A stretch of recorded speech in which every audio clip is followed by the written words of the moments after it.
Əl-Ələq, Laxtalanmış qan surəsi. Mərhəmətli və rəhimli Allahın adı ilə.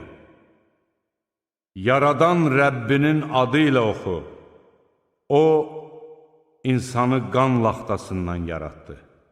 Oxu, sənin Rəbbin müqayisəsiz səxavətə malikdir.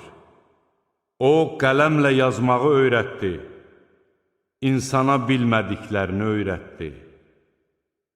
Xeyr, insan doğrudan da həddini aşır. Özünün ehtiyacsız olduğunu zənn etdiyinə görə.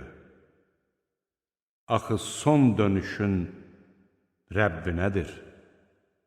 Gördünmü o kəsi ki, mane olur bir bəndiyə namaz qıldığı zaman?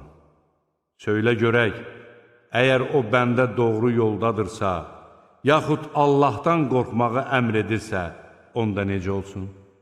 Söylə görək, əgər o kafir haqqı yalan sayıb üz döndəribsə, onda necə olsun? Məyər o bilmir ki, Allah görür?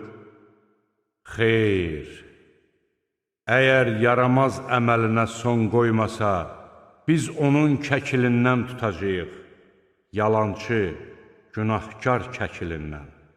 Qoy öz yığınağını çağırsın.